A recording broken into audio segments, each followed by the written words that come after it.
Mr. Putin. If you think we'll run and hide, we've got our boots laced up and ready, standing firm with stubborn pride. Who do you think you are kidding, Mr. Putin? If you think we'll run prepared, our hearts are strong, our will unbroken, every soul is battle squared. Your shadow creeps, but we see through it. Your bluster's just a hollow game. You may march, but we're not shaken. Our spirits roaring just the same. We've got our flags high, flying steady. Our voices loud, we'll make it clear. The world is watching, the line is drawn. We'll defend what we hold dear. Who do you think you are kidding, Mr. Putin? If you think we'll disappear, this land is ours and we're united. Every heart beats loud with cheer. So step away or face the thunder. This is a fight you cannot win. Who do you think you are kidding, Mr. Putin? If you think we'll let you win.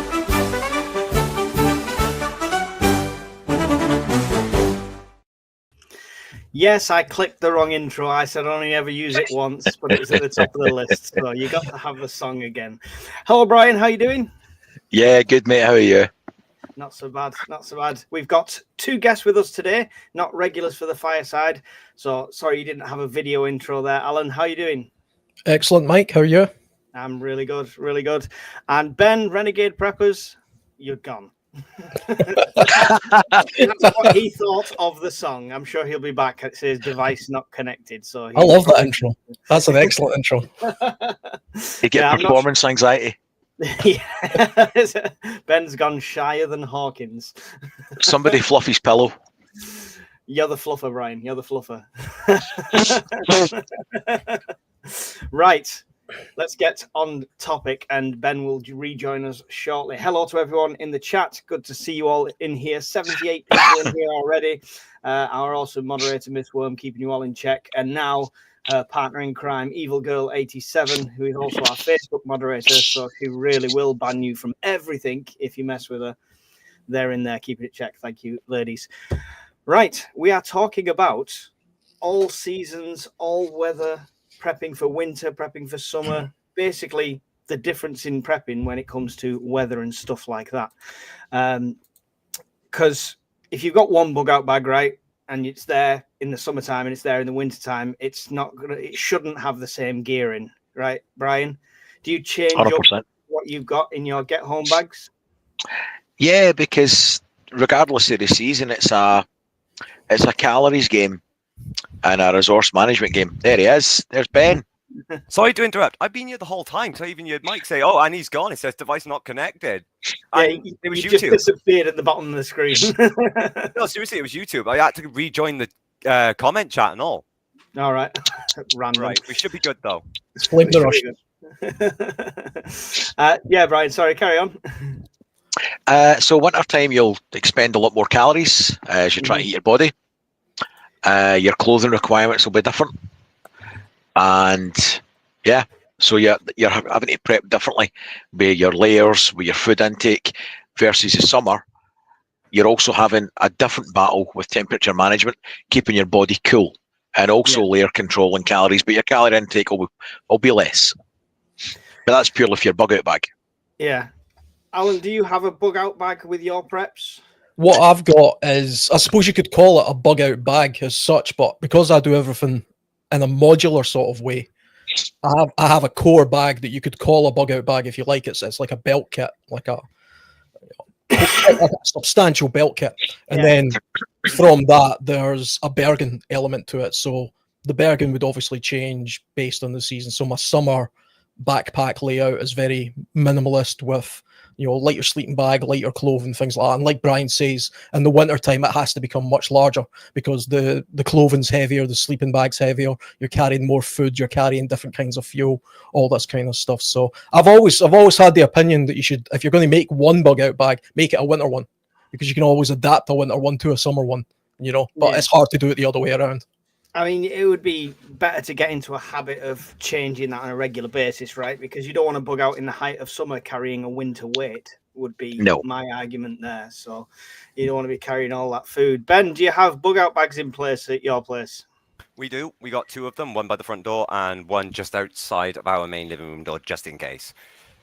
And do they change depending on the weather seasons?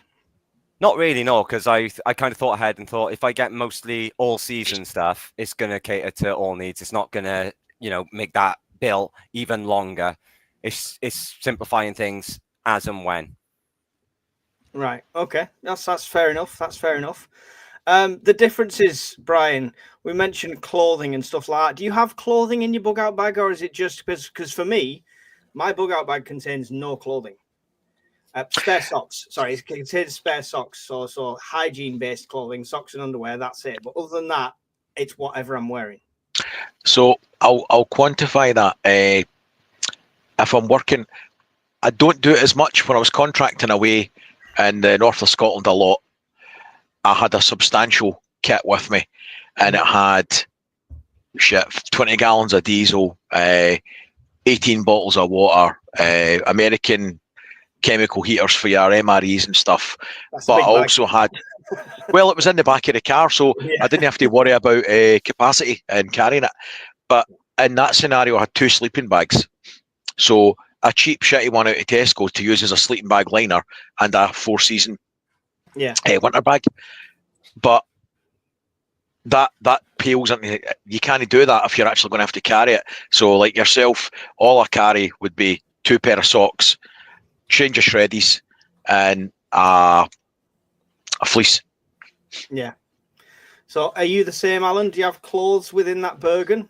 Yeah, there's a change of clothes in all my kits. What I've got is I've got a small dry bag, and it has a light pair of trousers, socks, underwear, t-shirt, and usually a fleece. Yeah. It's not very big. It's around about that size. And for me, that's more of a dunk bag than anything else, because I mean, you can have the best of gear, but if you fall in the river, in an icy river, you're screwed. So you have to have a wet and dry kit, and that's where that principle comes from. It doesn't really take up much weight, really, and I use it as my pillow. So I always doubles up as that, really. Yeah, I mean, I get the concept. So for if like when I did my hike and stuff like that, I had a separate, like, really thin set of clothes for sleeping in separately, and that would be double up as something dry in. But I think when it comes to bug out, I just hope to not fall in the river. And if I do, strip off, get in front of a fire, and hopefully somebody will cuddle me. But I mean, Roger from Rogue Roger Combat, who does the demos at a lot of the meets, he showed this like zoot suit thing, and it looks like an old school shell suit almost. It's made out of parachute material, super lightweight. It all scrunches up into a ball next to nothing, but when it's on, it stops the wind and everything. It's really good for that kind of situation where you've got to dry your clothes. So I suppose it depends where you're bugging out too. If you're talking about bugging out to like a woodland environment, you're definitely going to need a change of clothes, because you don't have to fall in the river to get wet in the woods quickly. Sure, it depends on your route and everything. Yeah, I mean, you only have to have a light shower for tall grass to become saturated. If you've ever walked through tall grass, and if anything past sort of springtime, you're not drying naturally very quickly. And once it gets to the nighttime, you're going to have a chill, and exposure's the main enemy in the wilderness. If you're in that kind of situation, you're going to die of the cold long before you starve to death or dehydrate. Yeah, definitely. Ben, have you with your kits and stuff like that, is the spare clothes for both of yourselves, or is it just what you're wearing? No. If it was just what I'm wearing, I tell you now, I'd have a bloody bar soap under each armpit the way it's going. No, we've got the basic hygiene, same as you. So we've got socks, we got underwear. I have put an extra pair of old socks, obviously washed, but older socks to use as a filter if needed. Because if something happens to my life straw, if something happens to my purification tablets, I've got nothing else to filter that water with, really. Everyone have a shamag. Everyone have a shamag. Yeah. One of the cheapest, best bits of kit you can have. It's so many purposes, and water filtering is one of them as well. So definitely get a shamag on all your kits, because nobody wants to drink something through Ben's socks. Let's be fair. We don't care how strong his washing machine is. That's got the makings of an OnlyFans account right there. Oh, aye. So we got only cans, only fans, only feet, Only so- socks. But no, I mean it is slightly different for us because we've also got the hygiene requirements as well of our children. Yeah. So we've got extra nappies, we got extra pull-ups, extra underwear for the eldest daughter. So we got those basics in there, and we were asked before how many packs of wet wipes would we put in our bug out bag, because obviously wet wipes are good for us a lot, but also really beneficial for the baby still. So we always limited it to 4 packs of wet wipes. So Yeah. 1 pack for me and Mrs. RP to share, and then 2 packs for the children, 3 packs for the children, something like that. Yeah. So, I mean, do the kids not carry their own? Oh, not really. I mean, Have they got packs, or is it just you two carrying everything? we got our eldest who's got her own backpack. Yeah. It's only a little one, obviously, because of her size and stature, but mainly for the other 2, we've got it because our second youngest daughter is ASD, as said before, and obviously a 5-month-old baby. So we've got the extra weight of their bags in our bug out bags. I can still strap a pack to a 5-month-old. There's no excuse. If you don't carry your weight, you're not surviving, kids. Toughen up, cupcake. Speaking of shamags and surviving, bug out prepping and survival is in the house. Lee's there. Hi, Lee. If you want a shamag, I'm sure he's got 75 million in stock. Go and check out his shop. And if you're in the area, or if you can get to the area, literally go and check out the shop, because online shopping doesn't do it justice. Go and check out the bug out. It's a quality place. And he didn't pay me to say that. Honest. What I want to look at now is what everyone wants to talk about. It's bugging in, right? Because that's what we say is primary. Like, bugging out's mostly last option for a lot of people in here. Sorry, in the chat, I have highlighted a couple of your questions. I will come back to them. Put them in capitals or use the super chat. It's the only way I'm going to see them. There's 109 people in here, so me keeping up with the comments and the conversation is no mean feat. One is relevant to this. What weight is everyone's bag? This is a good one. Brian? About 25 kilograms for the winter bag. The summer bag's only about 15. Okay. And is that the same across the board? Do you have similar stuff in, or is yours heavier than the others? Mine's is heavier than mine's is slightly heavier, because only difference is I've got an axe in mine's, in addition to what everybody else has got. But everybody's kit is essentially the same, but mine's is very slightly heavier, purely because of the axe. And Like occasionally I've got an extra tools, bottle of water. Yeah, more or less. Yeah. Ben, how heavy is your bags? I was just asking Mrs. RP because I couldn't remember off the top of my head, and we think roughly around about 60 kg. Holy fuck. Wow. Yeah, well, I carry a lot. So I just say cram it in. I hope the bug out location is not too far away. Well, You're carrying too much shit, dude. it can't be as bad as the camping trip we did when we first got together. Let's go that way. It does sound like you could strip a bit out of that. I flooded my own tent. Yeah. Well, in what was it, -4? Yeah. So I make sure we've got a lot of extra stuff, extra towels and things. So yeah, we're around about comfortably, we're sitting around the 55, 60 kg. What distance have you walked with it? Just over 5 mile, I think, weren't it? From the top end up there up to the mountain. Yeah, about 5 or 6 mile. Yeah. That's a lot of weight. Is that is that comfortable over that distance if you had to go more than that, or if you had to get out of Dodge? Yeah. Yeah. Fair enough. Fair enough. I do make sure I take regular pit stops along the way, hydration check. I'd have to have regular physio stops with that weight. I mean, is it technically cheating? Because I do wear a back brace because of my arthritis. So when I'm doing that, I've got the back brace as support as well. No, I think it's only cheating if you're in a wheelchair doing it. So. Alan, what weight's your bag? I think you'll soon be in a wheelchair if you're lugging that up a mountain. You could actually get a pull cart for that kind of weight. I would probably invest. Roger had that. Yeah, you should never exceed sort of 10% of your body weight when it comes to items, really, and especially because when it rains, it's going to get even heavier. I mean, my heaviest kit roughly is about 15 kilograms. I do have a hiking setup, which is very light. I've got that down to just 2 or 3 kilograms. Yeah. My summer kit's probably about maybe 6 or 7 kilograms. It's, not a lot. I don't think it's a lot anyway. I mean, you can only carry what you're physically able to carry. So I know what I can carry. I know what I can hike with and how far I can go with it. But this is just for me. I'm not talking about kids or relatives or anything like that. They would have to have other things. But if that was the scenario, I would be dividing stuff up based on ability and who can carry what, etc. Yeah, sounds like you're going very lightweight. See, mine's around the 20 kilo mark. I want to say 21, something like that, the last time I checked it all. But I am currently on a mission of stripping weight down, even by the gram, like lighter weight, tent pegs, things like that, all sorts of stuff I can strip out. So I am in the process of getting it lighter, looking at the titanium stuff that Andy was recommending on his channel. So hopefully it will get lighter, but it doesn't really change for summer for me. I don't have the luxury of a different sleeping bag, but the one I've got, a 4-season one, it's quite light anyway, which hangs off. So, but yeah, so it doesn't really change much through this. The car kit does, and the house does, but the actual bug out bag doesn't change all that much. It's just me putting extra layers on. I've got a set of webbing that I'm currently building at the moment. So if it was a true bug out situation, that could end up being like 15 kilos of webbing, which is better spread over your body. But it would give me a lot more kit that way.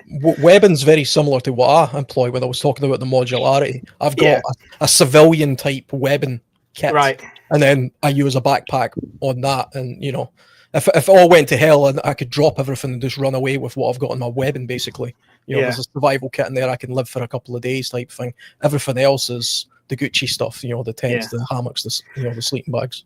Another great reason to get to the prepper meets, that webbing, the guy was selling them for $10, and they are full ex-military surplus kits of webbing going for $10 each. He had a massive stand there, Brian. You'd have been bollocks. Hopefully he'll come up to the Scottish one with everything else he's got left. He sold 2 crossbows when he first got there. He had everything there, seriously. So yeah, that's the weight of everyone's bag thereabouts. Let us know your weights of your bags in the chat as well. I'll be curious to that. So just put a number and a kg and we'll see. Do you know the thing is, Mike? Yeah. See the main difference between the winter and the summer one? It's food. It's the food that's the heavy part of it all. 100%. 100%. And it's all, I suppose, it's very dependent on your bug out plan as well, because that will change winter to summer. It has to. Mm-hmm. You don't put a plan in place, practice it in spring, which is ideal because the weather's not too bad and it's not blazing hot and it's not snow. If you practice that run all day long in spring, brilliant. But what happens when there's a foot of snow outside? What happens when it's 35 degrees outside? You've got to think of all weathers. So think about that with your cache points as well. If you can put a little tube 10 miles down the road that's got some food in, then you only have to carry a day's food to get there. There's kind of that step method as well. So yeah, you need to pay attention to fuel and things as well. And also a lot of filters and stuff don't perform well in the winter. I use a grey water filter, but if it freezes, it's wrecked. It's done for. I can't purify water with that no more. So I would have to use something different if I allowed it to freeze. But even in the UK, it can get down to minus sort of 10. And certainly in Scotland anyway. And I think the lowest ever is minus 27 up. A mountain somewhere. I think that was Cairngorm Mountain, but I would say, only needs to go below freezing to wreck a water filter. Yeah, worth keeping in mind, definitely. I was in that job. I was going to say I was in that job when they were building the Glendo hydro scheme, and I had to look at a machine that was 7 miles up onto the hillside, and I had 2 jackets on, and even with 2 jackets on, my pen that was my top pocket, it bent like a banana because it was minus 19 on the hillside. Just a standard ballpoint pen, it curved like a banana, and that was inside 2 jackets and a pair of overalls that just bent.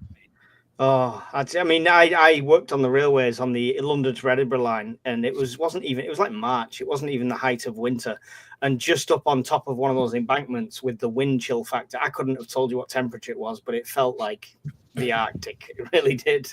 So I definitely don't envy you there. Lee says, look at your kit. If it's not designed to keep you alive, consider if you need it or not. Pack light, move fast. There we go. So kids are staying here. They're not part of the bug out plan. Bye, kids. I'll make more. I tell you the one item that's actually already been mentioned in this chat that I don't like at all. I don't recommend anybody ever carry it. Wet wipes. Get out of the habit of believing wet wipes are a good thing to take in the wilderness. They're fantastic in your house, but in the wilderness they last a week. They're heavy. They don't keep well in the outdoors. They attract insects, and they're one use only. It's better to get used to using a face cloth and a physical bar of soap that you slice little pieces off into warm water and then do it the old-fashioned way. And then dry the face cloth off. That you'll be able to do. You'll be able to do that almost indefinitely. Basically, it's the old school, hot rag, horrible face cloth on the the face like your grandmother used to do. Wet wipes are a convenient thing that people have adopted, but in the wilderness they're bloody terrible. I've had wet wipes in the wilderness; they don't last a week. Yeah. I suppose them freezing temperatures are going to affect them as well because they've got water within the packs. So a block of iced wet wipes wouldn't be great. They're almost always scented as well. Did you want to say something there, Ben? Yeah, I was actually going to say, I'd never thought of it like that, Andy. Because I'm always constantly focused on, you need the wet wipes for the kids. You need the wet wipes for the kids. Never thought of it that way. I think even with kids, when you were talking about nappies as well, it just came to mind. Start thinking about remember the old bath towel type? Nappies, all that kind of stuff. And then, you're going to be washing them, like old school. If you can imagine the sort of I don't know when they stopped using it. I'm pretty sure they used it even when I was a kid. So that ages me. My mum had it for me in the late 80s. So, but the point being, those things are indefinite. That's a resource that you continuously use, and you don't have nappies. I remember, they're huge packs and they don't last long. So you're not going to get much time out of it at all. It's like nowadays, just to get a pack of 56 nappies, the cheapest we can find at our local is in Asda for £2.25 a pack. Yeah. Now, around here, there's a lot of people that have still got young ones who go and get Pampers, Huggies, the top named brands. They're complaining, that was £7 for 42. And it's like, it's getting extortionate. So certainly for bugging in, stockpile that stuff. But in a bugging out situation, I wouldn't bother. You say that, Alan, but even bugging in, people who've got kids, that's an absolutely brilliant idea, because if you get the terry toweling set, it's not first choice. Nobody wants to deal with a bucket of shit and piss, all right? But again, no matter how many nappies you stockpile, you're on a countdown. Yeah. Unless you can stockpile enough to get them from whatever age they are now to fully potty trained, then you're going to be on a countdown and it's going to get a bit messy in the middle. So, I mean, that's a great prep for anyone with kids to have anyway, even if they were bugging in, because it's not going to take up as much room as 3,000 nappies stacked up like Del Boy's front room, and it's not going to, it's constantly reusable. It's going to last forever.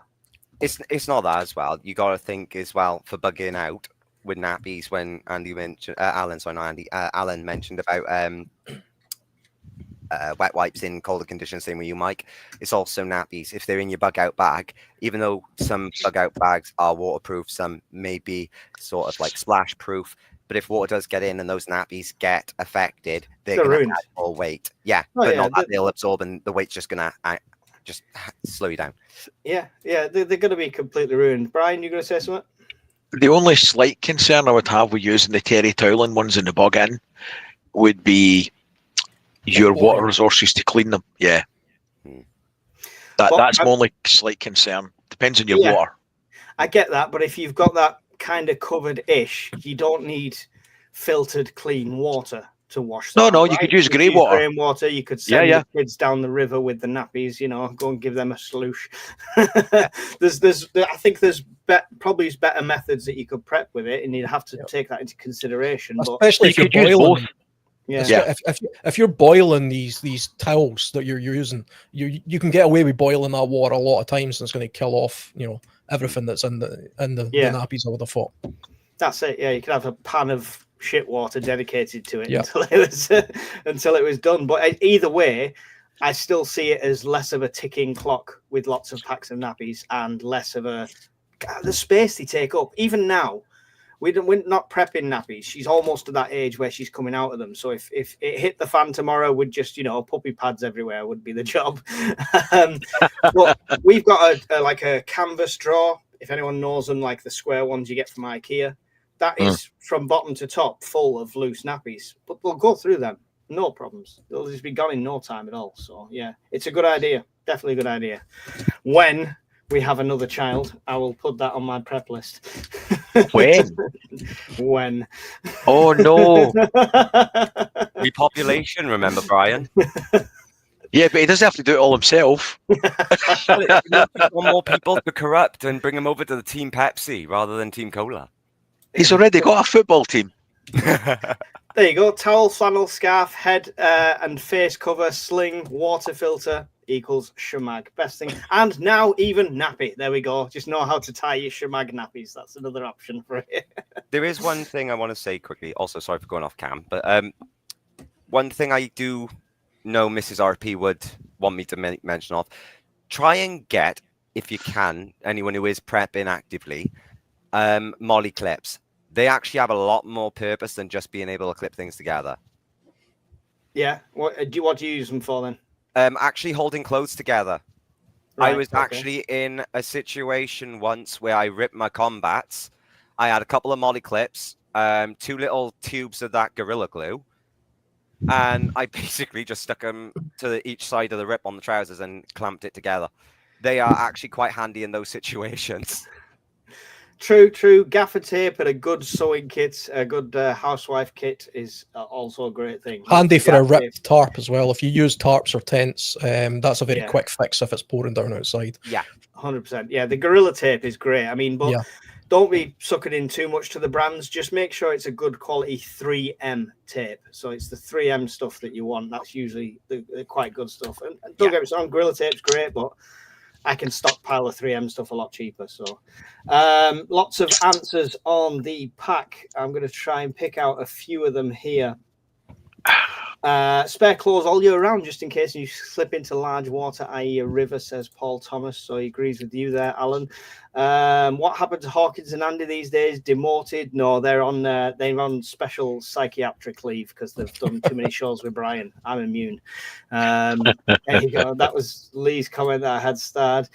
Mark's Adventures, 37 kilograms winter, 32.6 kilograms summer, but previously could tab 20 kilometers with 45 kg until 2 years ago. Fair play.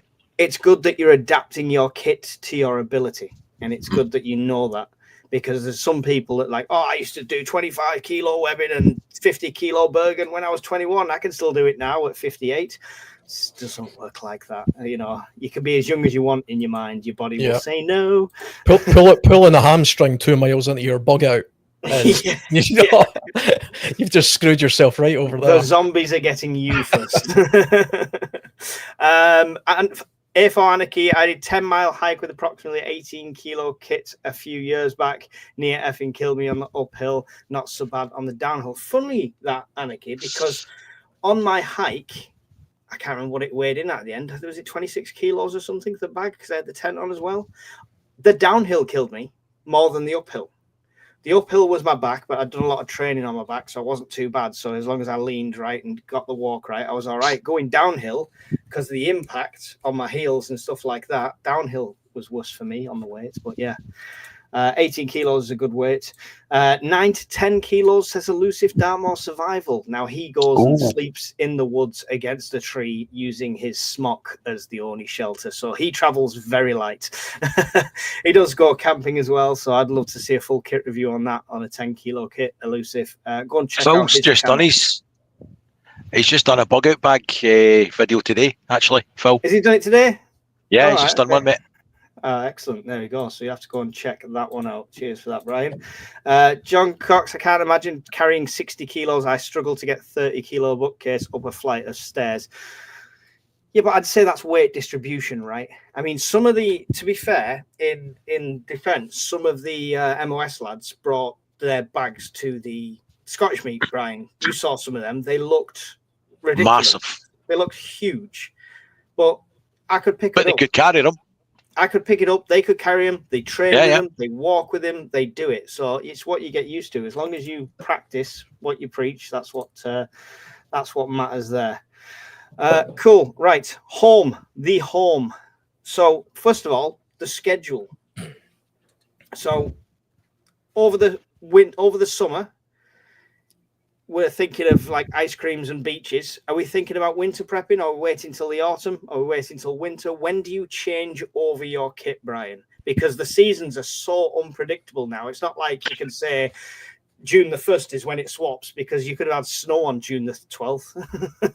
About April, to be honest, about start April, round about Easter, you're positively into springtime.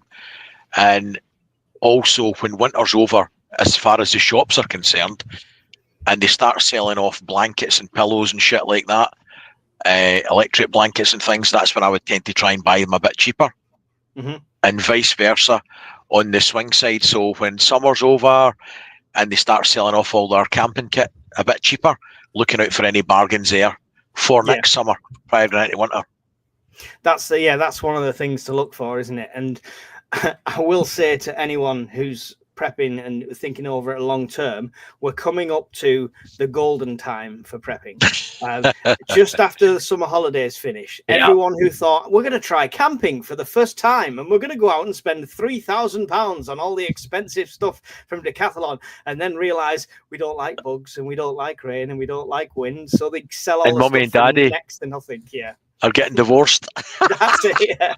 So literally after summer, check out your local car boot sales, your Facebook groups, your marketplace, all of that lot. People sell it off dirt cheap, so it's worth it. And just chuck an offer in there and get the lot. So, Alan, when do you switch kits, or because it's modular, is it just in place all year round? It's generally in place all year round, but my mindset switches round about the autumn time. Autumn's actually my favourite time of year to be outdoors. That's my preferred time of year, especially in the UK. And once I start seeing the changes with leaves and things like that, I tend to then switch from what I consider to be summer kit, which is hammocks and light gear, to ground dwelling tarps or tents and warmer clothing and things like that. And then I would have to. It's only if I do high altitude, like mountain camping, that I really change it up much more than that, because I can generally get my autumn gear and my winter gear are pretty much identical if I'm at sea level. You don't do that crazy crap where you hang that thing off the side of a mountain and sleep on the side of the mountain. No, I've never done that. I've never done that. Well, why you'd want to do? I wake up thinking I'm falling out of a 3-foot bed. I'd hate to wake up thinking that. I do a bit of mountain camping though, but that's a separate thing. I like to call that the fifth season, because that's a completely different category of winter camping altogether, where moisture management and gear becomes very specialised, and it's quite heavy as well. So if you can learn to do that in colder countries than the UK, even some European countries where they have much harsher climates like Sweden and places like that, I would look more towards the mountain gear stuff, where moisture management becomes the biggest factor. Yeah, cool, awesome. So Ben, pretty much it's going to be a prepper based summer for us. So for us, our preps in summer is getting ready for winter, because you don't know what's going to run out of stock really quick, because people who have kids will leave it to last minute after holidays over the 6 weeks to get school uniforms. Suddenly they're looking at moths flying out of their wallets and purses thinking, whoops, we've overspent. So we're jumping ahead of that sort of mad dash towards the end of the summer holidays, beginning of a new school term. As for this year, it's a lot different to what we would normally do, like we did last year and the year before, because of what's going on right now with the state of Ukraine. Yeah, you said the other day that that's kind of increased the prepping side of things, right? Well, we were kind of lucky because our eldest daughter has taken a shine into watching a YouTube channel called No, it wasn't Urban. Sorry, it was Kent Survival, and you, and as well as obviously Brian and Andy, Alan, and all, because she loves watching what we watch. But shout out to Ben's daughter. Hello. But she fell in love watching Kent Survival's one episode about the Ozark camping stuff, and that kind of shifted something in our daughter, which was like, do you and mummy go camping? We're like, well, we do, yeah, but why do you ask? She went, because we've seen it, I've seen it a lot on the telly, and I want to try it. So this year we're taking the entire family on either a 48 or a 72 hour, so like Friday, Saturday, Sunday job, full on, bug it out as if everything's gone SHTF, sorry, and we are out. So we're going to see how they cope under no power or limited power, running on rations and survival kit, and making it fun more than anything. Because when we do our little campfires to warm us all up, we're going to do like s'mores and things, and show like the humorous side of it, as well as the fun you can gain out of it. Not so much the worry of what happens if there is a drone going overhead, for example. What happens if all of a sudden there's anti-air and there's fireworks going off in the sky in a child's eyes? They may like, "Ooh, pretty," without the understanding. Yeah, it's a good step to take, especially making it fun, that side of things. My boys love camping. They don't hate being away from the technology, but once they're there and in it, they do get involved a lot. Yeah. So home preparedness, because like I say, that's what we're moving on to. And does anything change over at home, Brian, in the same sort of way the bug out bag changes, or does it just prepare for all seasons? More so for outbuildings. I'll make sure that the shed, the workshop roofs, all watertight. The summertime, I've gave them a good couple of coats of creosote. Everything's not going to blow away or fly away. It's tied down for when the winds come in the wintertime. Fuel, I've rotated my fuel stocks. I run the generator every month, then run it down. Water I replenish every 3 months anyway in the barrels, and they've never frozen yet, so in the shed. Other than that, no, I just make sure that everyone's charged in the winter time. How much has that been tested? What's the temperatures got down to in the shed, do you know? Outside it's been -17 was the worst. Inside the shed, I have no idea, but no, I had jars of like mushroom and tomato sauce in glass jars, and they didn't explode everywhere, so I'm guessing it was okay. But also don't fill the barrels all the way up. The 55-gallon drums. Yeah, I leave a couple inches for expansion, and also in the winter time crack them open and put them on half a thread, so if it really has to pop, it'll pop the last thread out. It gives it room. All right, okay. And it's still bug tight, so just take the cap off, put it back on half a thread, and then that way, if it does freeze up, it's not going to burst the seams. Worst case, it'll probably pop that, but it's never been an issue. No. And the shed's lined anyway, it's all insulated. Alan, what's your water storage like? Can you take that into consideration with winter and summer between the seasons?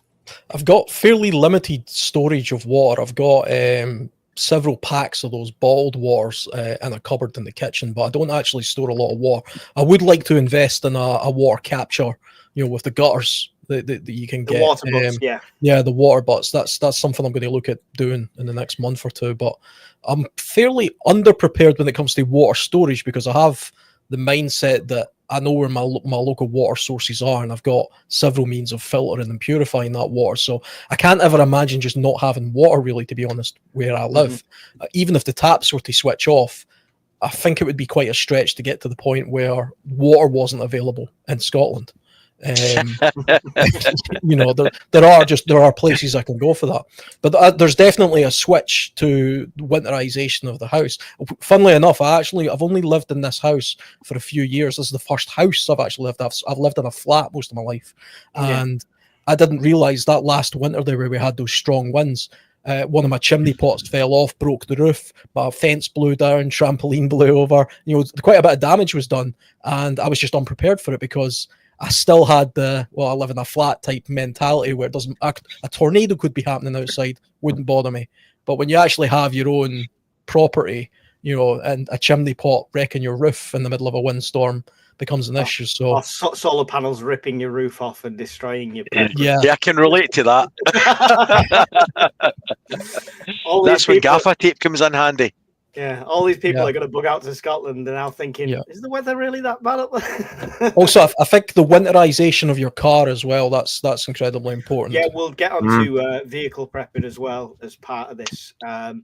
Ben, in the house, do you change preps from winter to summer? Is there different things you do, or is it an all-season house? Pretty much an all-season house. I've got a partner that I love very dearly who suffers with what I typically call the "I can't leave the thermostat alone" syndrome. So, It's divorce know, territory, that, mate. It's divorce territory, that. pretty much.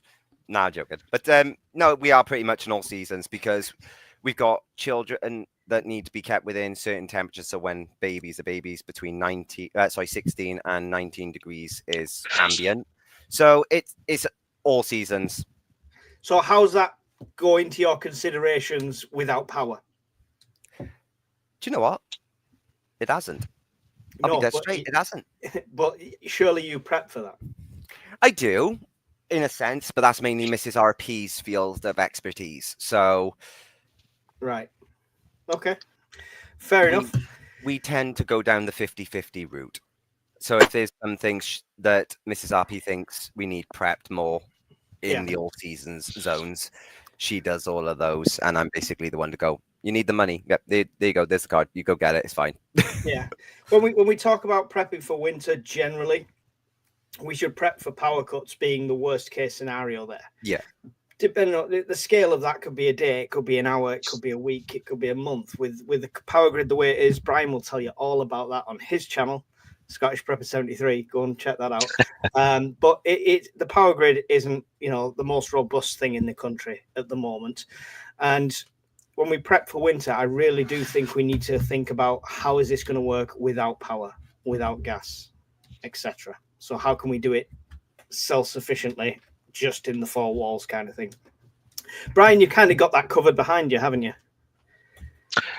Before the chat started, I dug out a few things just for show and tell for winter preps, more or less, and it was basically in the summertime they generally sell off electric blankets, or the end of February, March, relatively cheap. So that one, I'll run a small little Anchor C300 power bank like this, which I know a lot of people on Discord have bought.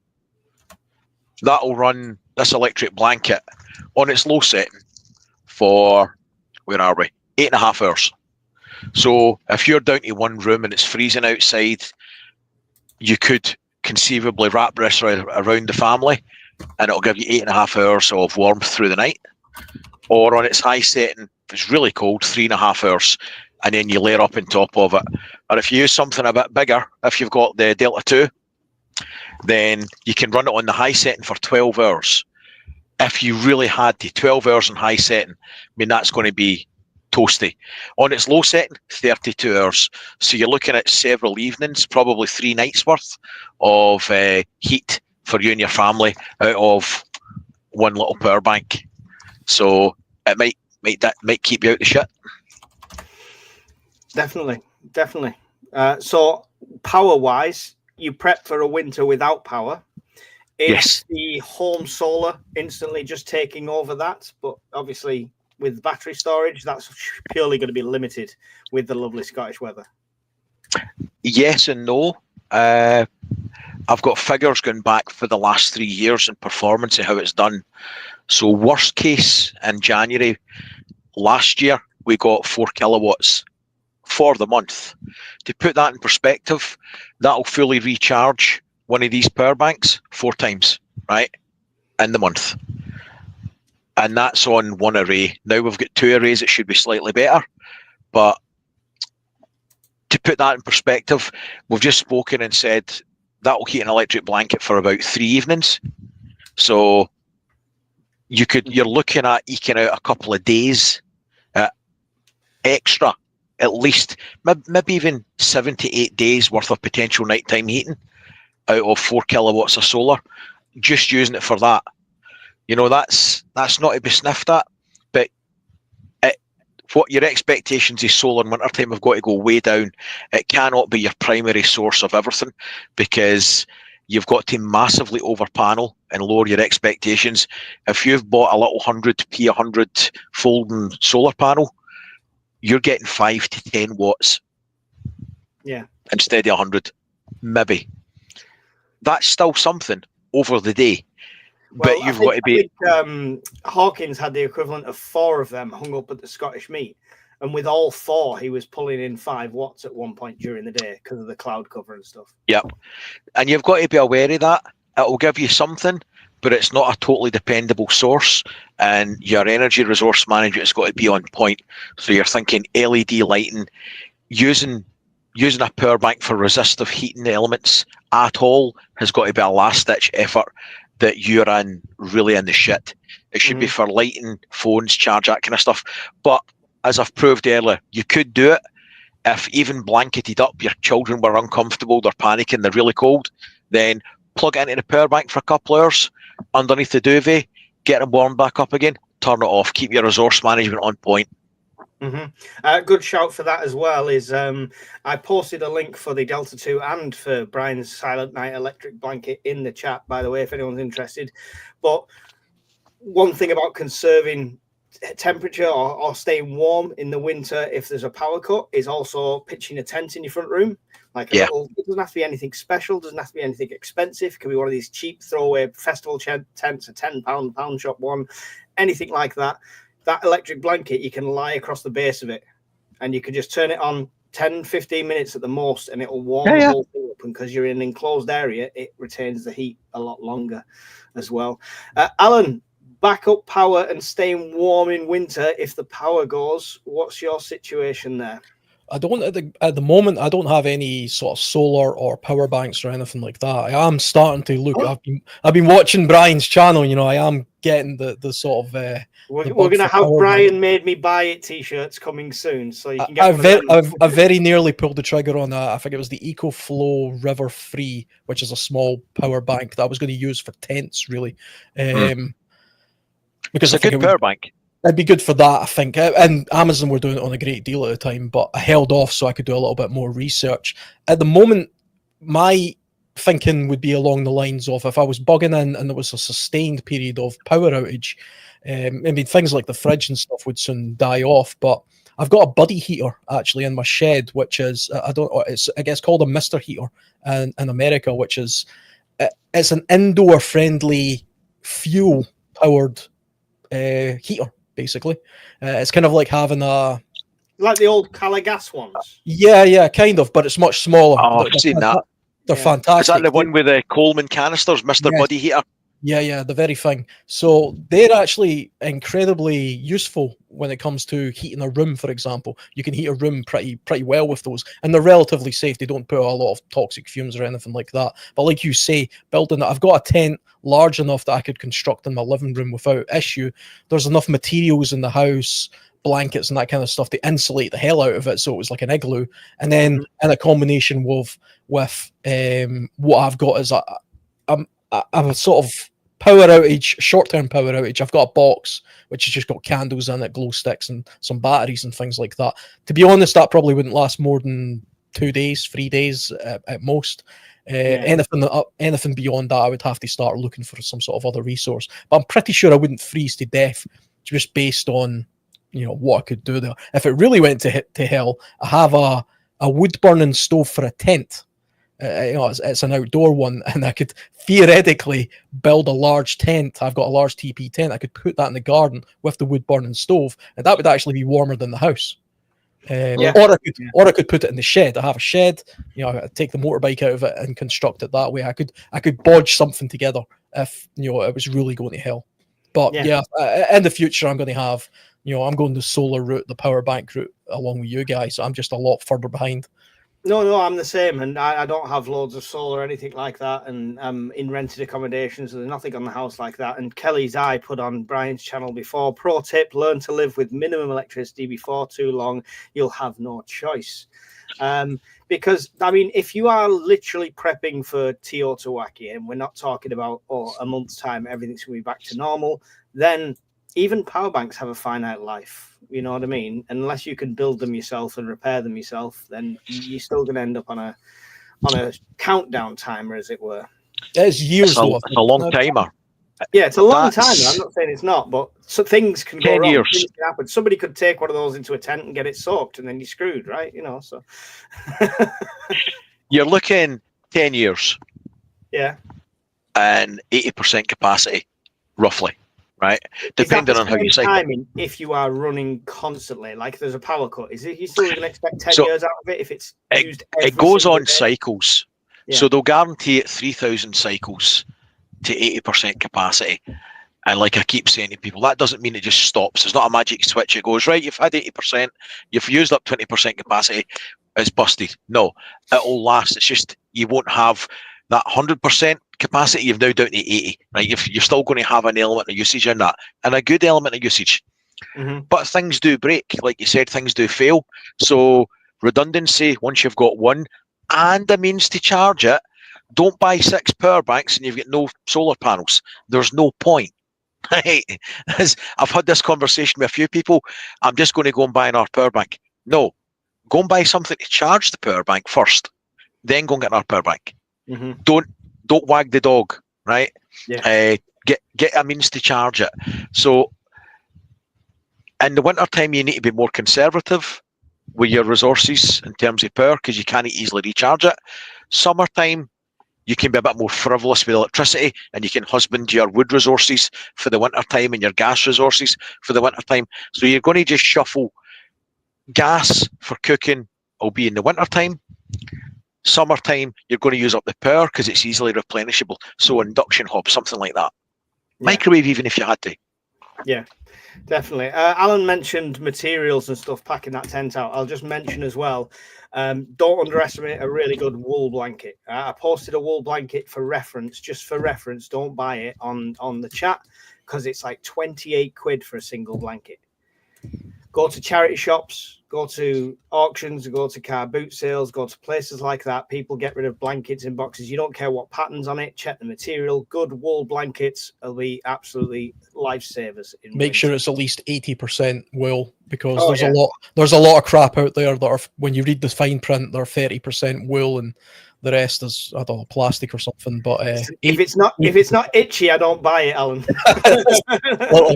itchy brown. Yeah, that's it. Ben, you're in a flat, so what's your power situation there? I know you mentioned like not sure what you do with the heat when it comes to power cut, which I'm sure after this thing you're going to go and plan with the missus. But have you got backup power? Yeah, I hang a couple of solar panels at the top window. We get the Nice. most direct sunlight at the back of the house, and during sort of between 11:30 in the morning and around about 4, 4:45 in the evening, that's when it's at its peak, and I get the most draw, the most replenish. So we got that covered, and that's ironically with a Delta 2. So we're fine with that at the moment. Yes, thanks, Brian. Totally not sponsored by City Plumbing. Brian made me buy it. That's the as soon as that is going to be a those t-shirt. come out, I'm getting one. Brian made me do it at Barton Shopping Woods. There you go. I'm pretty sure Mrs. RP will get one as well. Can I comment on something, Mike? Of course. Briefly. Kelly's comment about a generator's easy to fix, with it more easy to fix than a power bank. I don't disagree. I was a electrical mechanical engineer for best part 18 years. Yes, I can fix one with the parts, right? But I might not have the parts. The same as I might not have the parts for the power bank. It's all relative. Plus, some people might not have any mechanical experience. And also, the solars are more... It's less tactically bad for you in terms of ambient noise. It's got its place in wintertime. I'm not dissing what you're saying, but ideally you would have both. If I had to choose, I would have the power banks because at least I know for some of the year I will have a renewable source of power. When I run out of fuel, I know I don't have any more fuel. So there's two big differences there. They both complement one another, but to say that it's easier to fix, it's more easy to fix than a power bank. It is, if you know how to fix it, and if you have got the parts to fix it. It's all relative. Yeah, Norfolk UK purposes, why not buy a petrol generator and run it on hydrogen? If you want to use your solar power to then fabricate some way of electrolysis and extracting the hydrogen out of the water into a funnel and doing the old Martian thing and putting it into some sort of storage receptacle and burning it, yeah, you could do that. I feel You'll like probably I'll have blow a better yourself thing up. to do during SHTF, like finding squirrels, you know. 99% of the population will explode when they try and do that, just so you know. Benefits us then. There we go. Everyone should try it. No. Petrol generators is a good point though, because before, I mean, solar's is developed so fast over the last 10, 20 years. 5 years power banks have came from nothing, mate, to this. Yeah, but solar in general over the last 10, 20 years has just come leaps and bounds. And you talked about it in your talk at the meet with the panels of how much they actually receive and stuff like that. And again, the next generation is already on the way, right? Yeah. There's new ones out now that's sponsored by Oxford University. They've got their own brand. And then there's new ones being invented in China that are exact same. So read into that what you will. Invented, I like it. So ignore the hydrogen side, but why not buy a petrol generator? I think everybody, if you can afford it, you should have the two, because they're mutually supporting technologies. You could have a petrol generator and a power bank, because in the winter time, you're not guaranteed the sun. But what you could do is, when there's more ambient noise during the day, you've got birds, other people moving about, run your generator for an hour, charge up your power banks, and then at night time when it's dead quiet, you're not giving away the fact you've got a generator as readily. Mm-hmm. So they are mutually supporting tech. Yeah. Don't get the big, massive chugga diesel generator, because no ambient noise is going to drown that out. What about fuel, Alan? Fuel's got to be an issue if you're looking at long-term survival when it comes to petrol generation, right? Alan? Yeah. I don't have a lot of fuel stored up. I've got a little bit because I've got a motorcycle and I've got a few jerry cans worth of fuel for that. I don't tend to stock a lot of fuel because I don't really have a great place to store it, to be honest. I have an outdoor shed, but none of us do. We only store the legal amount. Yeah, absolutely. Yes, that is true.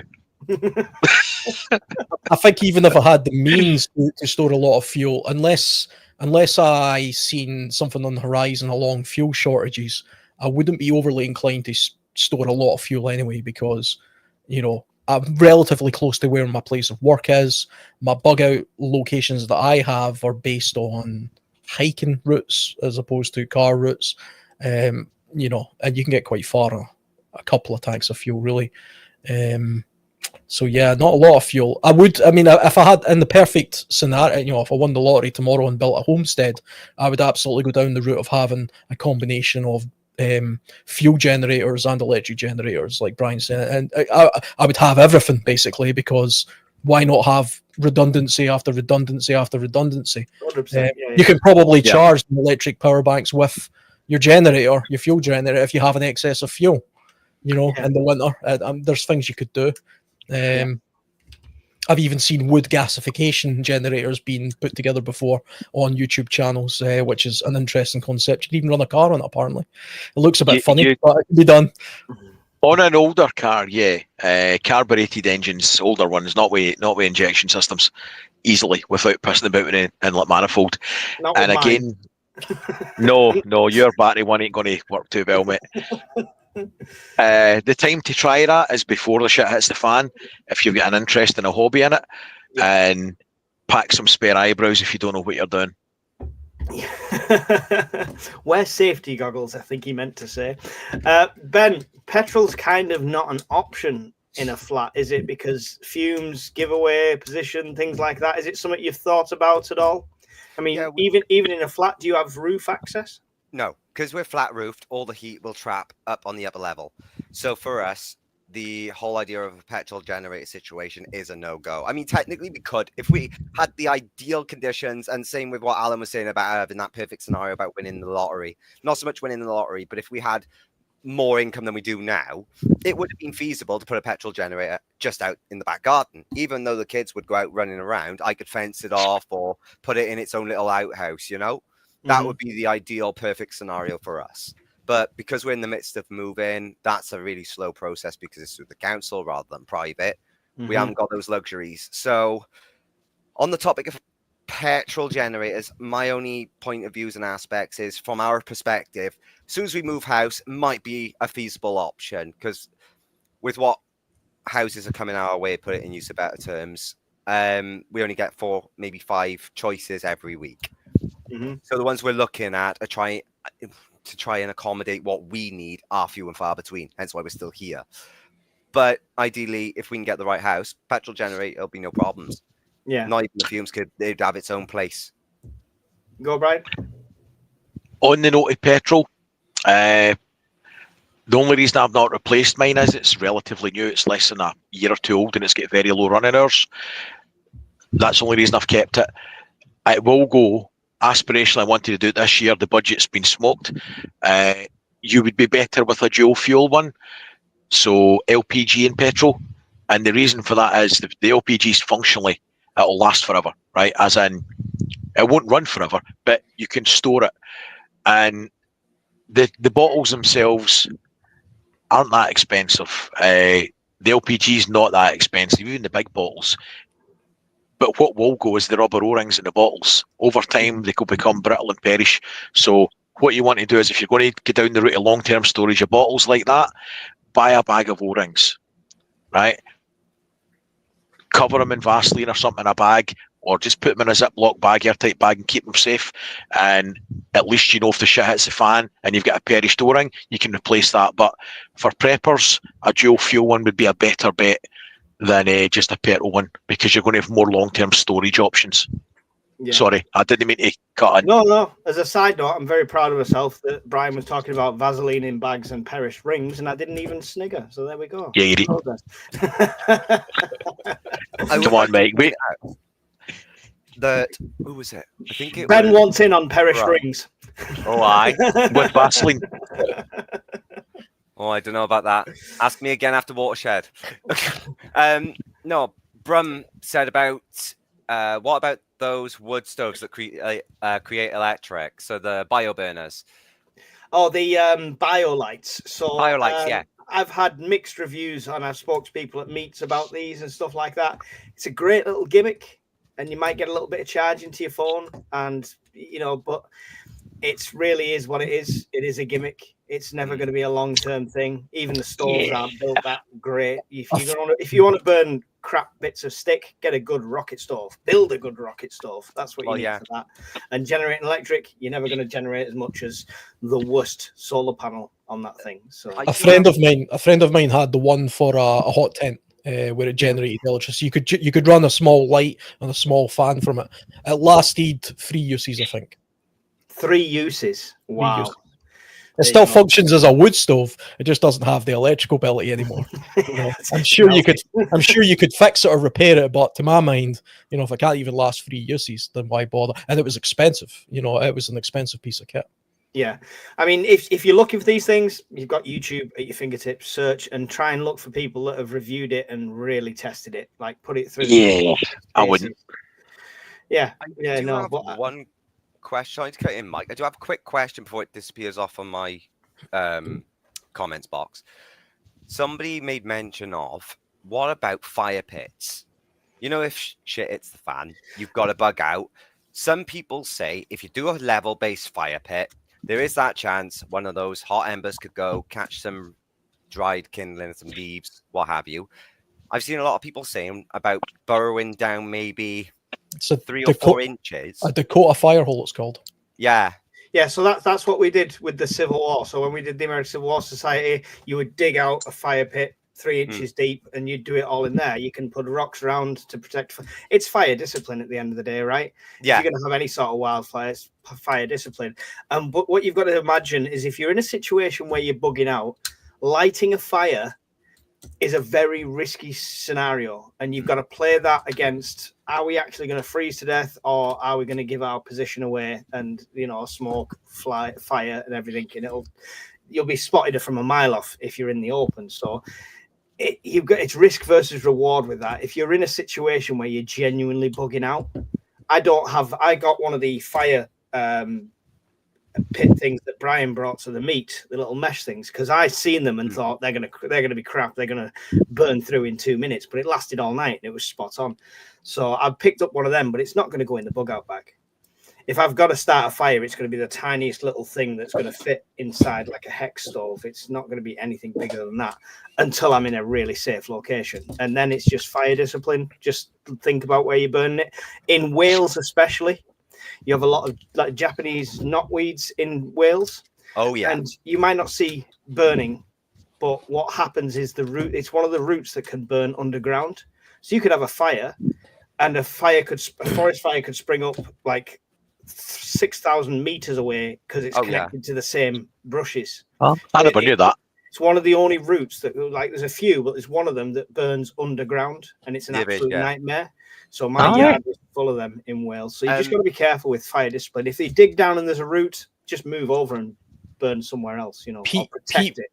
Pete will also do the same thing. Funnily enough, I've actually just came back from a trip in the Cairngorms where I did a hammock camp. I'm going to post a video next week, and there's huge fires up there. And I actually videoed the smouldering ashes spreading through the ground, and you're talking miles and miles of. You won't believe us. If you see my video next week when I post it, you'll see the extent of the devastation. It's still smoking.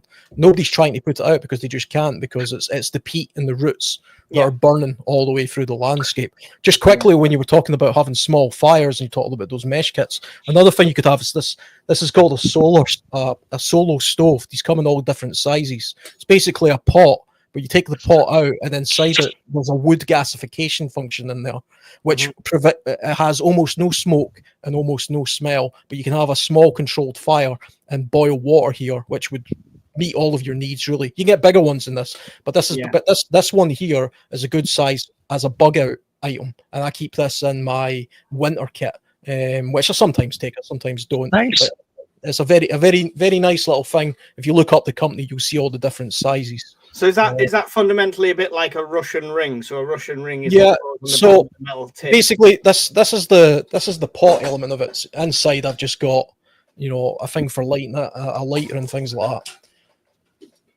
That's better. Here's the pot element of it. Yeah. Oh, it's the same. I can vouch for Alan on this because I actually ordered one of those about a fortnight ago, and it showed up a couple of days ago. They are absolutely phenomenal. You can see here, this is the actual stove element of it. You put it together like this. And basically what it is a stainless steel container with mesh at the bottom, and it's double layered. So how it works is you just put small twigs and, you know, small flammable things in there, and the air will go through the holes at the bottom, and the gasification will come out the bits here, and that's where the flame will be. It's very low profile, and once you put this on it, you don't need a lot of fuel either, tiny amount of fuel, but it puts out a lot of thermal energy, and then you can put a pot like this on top of it very easily and boil water in no time, and that would meet all of your hygiene, drinking, sanitizing, all this kind of needs. And it's not very heavy, and it's a lot less obvious than like one of those mesh things, you know. They're good for like firesides or camping where you're not bothered about people seeing the flames. But if you want to be hidden, this is better than a Dakota Firehole, and a lot more practical. Solo stove. Is that what you say? Solo stove, it's called. Yeah, this is Mesa XL. Is that it, or is it a certain model? I'm not sure of the model, to be honest, but this is the brand. Nothing to do with me, by the way. I didn't expect to be adding stuff to my prep wish list today, but this is going on. It won't let you down, mate. They are actually incredibly I'm going to pop the link in the chat as well for anybody else that's interested. Awesome. They do this, and they do one that's double the size. It looks like an XL one sort of thing. So it looks like the one I've got is the 1.6 liter pot, which I find to be the optimum pot size for one or two people on a camp trip. That looks substantial because I've got the Yugoslavian mess tin set, and you've got to bend an MRE to kind of put it in, and then there's always that tentative moment where there's not as much water around it as you'd like. So that looks like a good size. They're far more efficient. You don't have to use sticks or something like that. You can use these fire dragon type fuel burners, and you can do it that way as well. But to get the full effect, you want to add sticks and even pine cones actually work. I tried pine cones, that worked fine as well. Log burners. Alan, when you first started, getting into using it quite a bit, did you notice with that in particular, it doesn't start glowing red hot too quick? It gradually starts to, well, it depends obviously what you're burning, but when you've used it, have you noticed it don't like most of the ones we get nowadays, they can start heating up pretty quick, start glowing. It's like, okay, that's a bit too hot right now. But with that, it was quite a long time before mine anyway started to glow too hot. It takes a little while to get it going, because the way when it's properly functioning, the gases that come off the fuel is what's actually ignited. That's why there's no smoke. It's a gasification stove, whereas it's not just directly from the flames itself. Funnily enough, the other good thing about them as well is because it's hollow and there's a bit at the bottom where the airflow goes in, you can actually pick it up from the bottom while it's on, and it won't burn you. So it doesn't make any mark or anything on the ground or anything like that. It's a very low profile item. It's one of the best little pieces of kit. I've had that maybe a few years now, I think. Yeah. Sounds like you'd use it for making charcoal for the gas, with the gasification side of it. Yeah. Yeah, like a charcoal box you can make quite easily out of a tin sort of thing. Yeah. Like the char cloth, you mean? Yeah. Well, Yeah. In order to make charcoal really efficiently, you have to cut off as much of the oxygen supply as possible. You can have one small hole in the tin in order to let the steam out and things like that. But really, you're superheating cloth or wood in order to make charcoal. You're not burning it. Whereas that is so efficient with the air. It does the opposite. Burning it. It burns off to the extent where it actually burns the gases of the fuel that you're putting in so well that there's hardly any smoke, which is why they're so efficient. Yeah. Good point by Kelly. I agree. Dry wood, not green, to work and stuff like that. Yeah, I mean, definitely. Make sure you check your fuel sources using. He's late again. Hi, Rob. He's late again. It's not good enough, Shocking behaviour. Every week. Every week. I don't even feel bad about snapping your tent pole now. Right. Winter preps. Let's try and get on point, because we've got 124 people in here listening to us ramble. Winter preps. What do you get ready every year? What's an expendable winter prep that you do every year, if there is any? Ben, we'll come to you first. If there's thermal blankets. The thermal blankets. Do you have them in storage and just bring them out? Is that? Yeah, they're all in vac pack bags. There we go. That's a tongue twister. And they're underneath the bed in one of the slide out drawers, so they're easier to put away. Okay. And does that swap out with whatever blankets you've already got, or is it just additional? No, they swap out depending on what blankets we got. We got different types of togs for the thermal blankets, as well as, like Brian's already shown, the Silent Night mattress warmers. We got one of those. Well, we got two different ones. One that's got a 4 setting and one that's a 3 setting that we swap out per conditions of the winter. Mm-hmm. Yeah. Brian, winter's getting worse. Are you making more winter preps? You started prepping because of a bad winter, so I imagine it's always been the forefront for you. It is. My winter preps now more revolve around maintenance and making sure everything's ready for winter, if that makes sense. So that would involve cleaning the solar panels, getting them cleaned, making sure the generator I've serviced it, making sure it's been run frequently, making sure all the power banks have been cycled, discharged and charged again. Just basically doing your pre-winter maintenance checks that everything's actually going to work when you need it. Yeah. So it's more of a scheduled routine now than actually panic buying on Amazon for. I'm almost where I want to be in terms of preps. I've kind of ran out of space. Give us what's the almost. What there must be something you're thinking of when you say almost. You never stop. I don't think you ever stop, because enough's never enough. I'm rotating things slightly. I've stocked a lot of food, and then I've found what keeps longer than others. So I'm more or less taking entire can ranges out the equation and adding more of other ones with longer shelf life. So over the last 4 or 5 years, I've found some keep better than others in terms of sell-by date. So I've rotated the type of cans and food preps that I've done and what I'll stock, and I'll do more of them and virtually none of another type. So it's an evolving process of learning by your mistakes, and I make plenty of mistakes. good test for you. This is going to be the first winter your workshop's going to go through as well, right? Because you've managed to, you've learned from the summer and had to regulate the temperature really quick and go and get the aircon. So you're going to have the same issue through winter now and have to test that, right? With the heat. Well, I'm going to need to make sure that the temperature's controlled and the damp level's controlled. So that'll be another challenge. And I've actually got the heaters to fit. So that's on the to-do list, along with new light. So Brian's already on the winter prep to-do list. Look, he comes in late and then he has to show off. It's just shocking behaviour.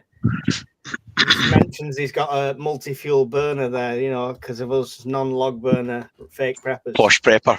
Posh prepper. Awesome. Thank you, Suburban. It's always good to have you here. Alan, is there winter preps that you get every year or things you're going to be getting this year, or how's that plan going for you? Not necessarily every year. Like earlier on, I was talking about, you know, the adaptation I've had to make based on living in a house as opposed to a flat for the winterization of that. But when it comes to preps for the kind of stuff that I tend to do, the summertime would tend to be when I prep for winter. Like you said earlier, you get the bargains in the summer when it comes to the winter. And clothing is a big thing for me. I very rarely update my clothing too much, but usually round about the autumn time, I tend to buy new clothing and I get winter kit ready. So winter sleeping bags and winter clothing get taken out of their stuff sacks and hung up so that they can loft and things like that. I see what the latest additions to winter clothing and tactical clothing are, because that seems to be usually where it's at. The winters in the UK at the moment, from my point of view, seem to be getting a lot wetter. And they're cold, but they're wet. You know, I'm not so fussed about snow. Snow, apart from being inconvenient in the car, from a wilderness survival point of view, is actually a very good thing. It's very firmly insulating. It's easy to track animals. It's quite easy to build shelters. So snow, I'm okay with. Wet, cold, though, however, is a different story altogether. So, I mean, I invested this summer in, I don't want to push more brands, which have got nothing to do with me, by the way. But there's companies called UF Pro. They specialize. It's like QVC. It's just a bag, but this is specialized winter clothing. This is the trousers. I've got the jacket over there somewhere as well. UF Pro is a company that specializes in clothing for special forces. They're European. I'm not sure which country, but I will look at buying things like this now. Just had a quick glance. It's out my budget, guys. It's not cheap. It's not cheap. But yeah, it's round about now I start buying things like this and I start having it ready for the winter time. Striker XT Gen 3 combat shirt, UF Pro, £243.38. What? P40 Classic Gen 2 tactical trousers, £299.63. Take a look at the winter stuff. It's even more expensive. I don't want to. That's smashed my tent budget. I'd have to sleep in the trousers, literally. Look, I mean, I bet it's good stuff. It has to be for that price. It's amazing stuff. But even if you were buying the cheaper stuff, now is the time to sort of start looking at that kind of stuff. And then when it actually comes to winter, there's things I put in the back of my car that I don't carry around in the summer. So I did a video about that a while ago. I actually have a flotation suit, which somebody gave to me who worked in North Sea oil rigs. You know, it's basically like a big padded sort of all-in-one suit, but it's unbelievably excellent at insulation and obviously, you know, weather resistant. So if you found yourself in a remote place in the winter in your car and you put that suit on, even if it was at the side of the motorway, you could last a very long time. You know, throw the wool blanket in there as well if you've got family with you. And bear in mind, if you're not rocking 300 quid trousers, look at Army Surplus, because they have all weather stuff, they have Arctic stuff and things like that, and it's tried and tested. And of course, it's a great opportunity to post a link to the shop and the hoodies, because get your prepper winter hoodies in time for winter. There you go. So if he can do QVC, I can do plugs. It's fine. Yeah, all my hoodies were not tested by UF Pro, so there you go. Take that as you will. Ben, winter stuff, winter preps. You said you've recently upped your preps with the state of the world and everything's going on, and we know you do a lot of war monitoring for the Discord, which is awesome. Winter, are you going to be putting more thought into winter? Is there a shopping list for that as well? Yep, me and Mrs. RP's got our shopping list already sorted out. We got a local range that's got a sale going on, so come payday, we're going in and getting ourselves all sorted out for the winter, because the range has got, I think it was either 15 or 20% off on their window starting tomorrow, and that runs through till just after our payday. So we got a list of like 30 or 40 things we're going to go and get just to pop in the pantry and put away ready. Yeah. So yeah, we're all sorted in that part. I mean, if you want a couple of items listed off, we got to get some new thermal socks. We've got to get, I think we got new tins we got to get for the pantry, haven't we? Because our tins are almost expired at the moment, so we'll utilize those. And it's just mainly restock, actually. I think we're all caught up for this winter ready. It's just like tins that are close to expiring, sort of like in October, November time. So we're going to replace those. Yeah. Cool. So we're all getting prepped for winter, and now's the time to do it, right? It's like there's no point prepping for winter when winter hits, because A, the prices go up, B, the availability goes down, and C, it might be too late because our seasons are ever changing. And when we talk about it, we always talk about the same thing, and it is the same thing. You've just got to cater it to the environment around you, and it's that core of what you need to survive. Basically everything's on there apart from home security, because YouTube doesn't like it, but that's the general core of what it all centers around. The same to be said for summer. Alan, do you do anything different in the house for summer? Do you change anything? I mean, I've recently got some thermal blackout curtains for the back, which have been a blessing because we've got the big glass doors and the sun comes through and cooks you. So they stay closed now through the day. Do you have any summer preps? From a homestead sort of point of view, the only summer preps I've added this year is I've actually got the blackout blinds behind me there as well, because this is actually a very well insulated house, so it gets very warm in here. I've also got a portable air conditioning unit that I've put in the bedroom, which I got from Lidl, which I posted that on the Discord actually. Every year they sell their brand, 150 quid, but it's bloody excellent. It's noisy as hell, but it brings the room down to about 16 degrees. I don't knock little brands. I've had a Parkside cordless drill that's lasted longer than any of the Black & Deckers I've ever had. So yeah, I'm well pleased with it, because sleeping in this house in the summer is unbearable. But since I've had that running in there, I put it on 3 hours before I go to sleep. Cools the room right down to 16 degrees Celsius, not a problem. Outside of the house, the only preps that I really do for the summertime are around insect management, usually, because ticks and clegs and things like that in Scotland are a bit of an issue, especially ticks. Ticks are a very a lot of people don't really give them the attention that they deserve. You can get a serious illness from ticks, Lyme disease. Wait till you get Lyme disease. Yep. Yeah. And you really need to, if you're spending any time in the wilderness at all, or if you're thinking about bugging out to the wilderness, you will come in contact with ticks, and you have to have a way of managing that. So you have to have the right repellents, treatments, and little tweezer things that you get the ticks out with and things like that. So I get my resupply of all that stuff every year. The tick remover tools are dirt cheap. And they should be in all your medical kits. The little green ones, I think they literally only cost about £2 or something. Yeah, you can get 3 or 4. You can get 3 of them for like £4 and stuff like that. There's all sorts of different sizes. You can get the metal ones, but even the metal ones are not expensive. And the one thing you have to be as well is, willing to be very close with your family, because ticks often don't go in the most favourable of places, and often you can't get the tick remover to that place. So make sure you're willing to check the family and help. Take one for the team. Take one for the team, as it were. Yeah, definitely. If you're not squeamish like that. Ben, I imagine a flat gets like toasty in this kind of weather. It does. Do you have separate summer preps? Do you have things you've got in place for heat waves, as it were? In all honesty, not really, because we're limited on space. All we've really got are the big, I think they're 12-inch or 15-inch metal silver fans. Yeah. We got one in our room, we got one in the hallway and the one upstairs, and we just leave all the windows open, bar the room we're in, because we managed to regulate the temp in this room to around 17, 18, which is comfortable for us. So with what we've got, we're able to handle heat waves. It's just mainly some days are a bit more trickier than others with the light beaming in on the back of the house and the flat roof. But apart from that, yeah, all handled pretty well. Yeah. Just maintaining airflow, really. Cool. Right, quickly. We'll go around the table and just let us know what you do. Car preps in winter, Brian. Tyres, first and foremost. If you get shit tyres, your brakes, your steering, suspension doesn't matter a monkey. You've got to stay on the road. And risk assess before you go. Do you need to make the journey?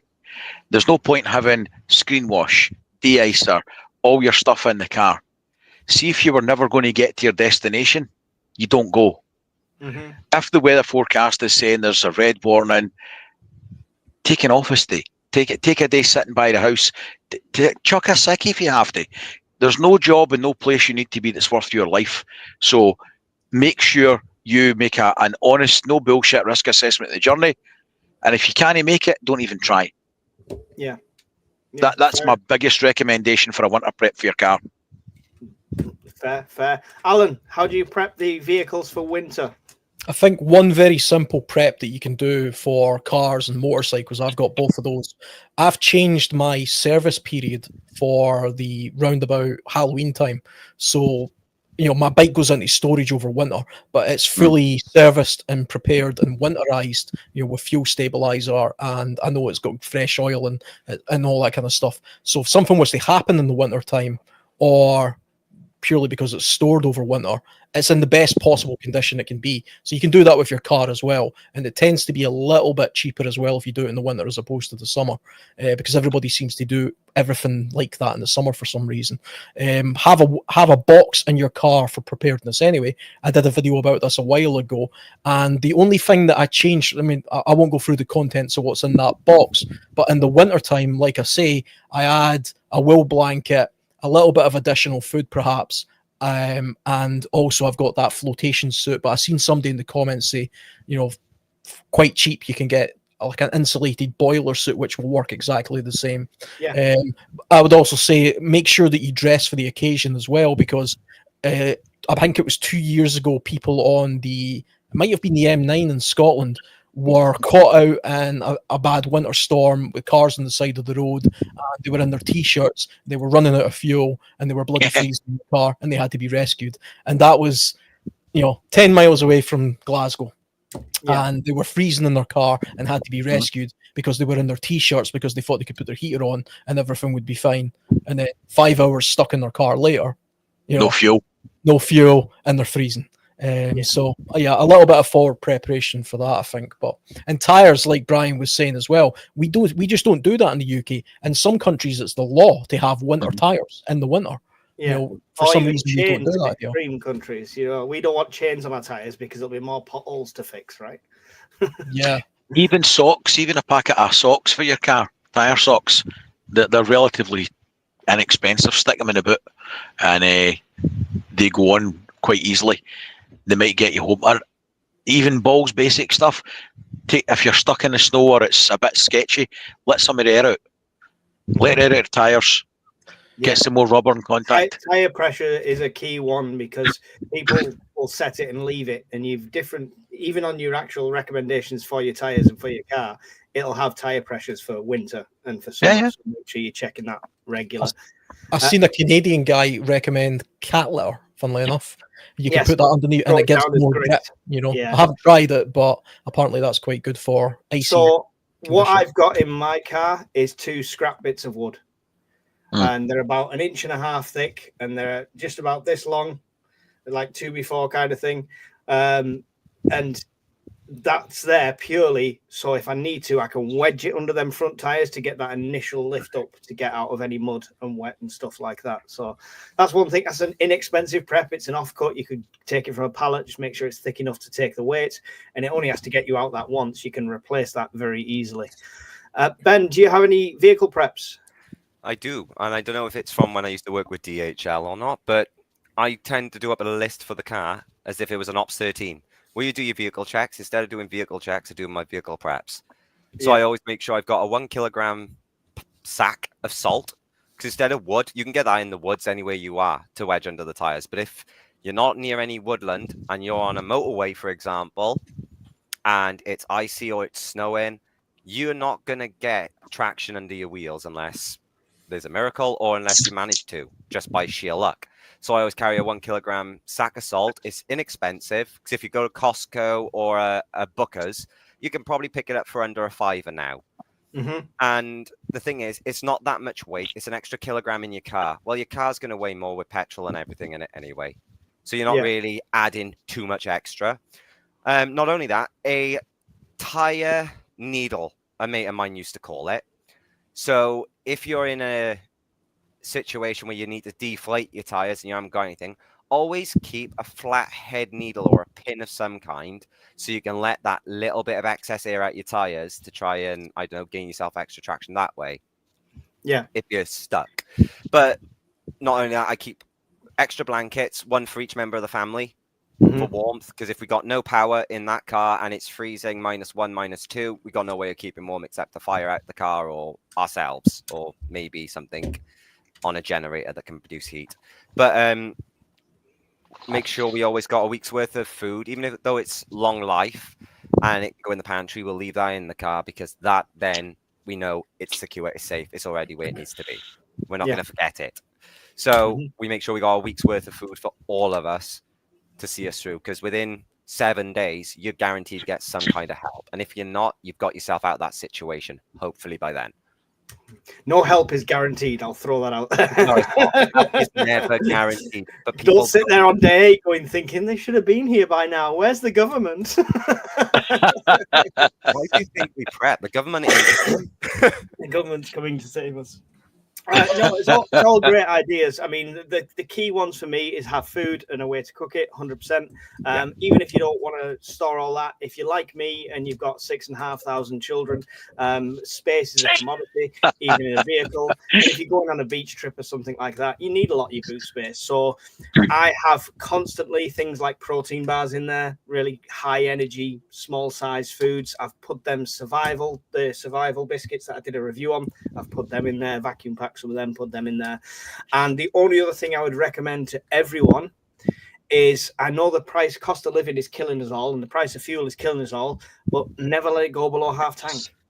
You never know when you're going to get stuck, how much extra fuel traffic can drain out of it, how much you might have to reroute, how much you might have to change your direction.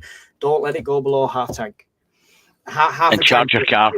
And charge, yes. And if you've got an electric car, take a power bank with you, and you can get an extra 1.8 kilowatts kind of into it. Yeah, you go about 1.5 miles. 8 to 10 miles, which it'll be far, eh? It's all right to just get home from most places. So it's not too bad. But Mike, yeah. You know when you drove to Preppers up in Pembroke? Yep. Did that actually change your perspective on having an EV? I've never asked you that, but has that actually changed your perspective on owning that EV? In what way? Because my perspective has changed several times on that EV. So the EV, right? Let's get this out there. The EV is a great car if you're doing small runs, stuff like that. If you've got a half decent range, you can get to work and back. If you can charge through solar, it's practically free. There's loads of options. Mine does vehicle to load charging, so I've got an extension socket I can put in. The cable is like 1/2 inch thick cable, runs to the house. It's really long, and it's got 4 normal plugs. I can run half the house off that if I really needed to. It's great.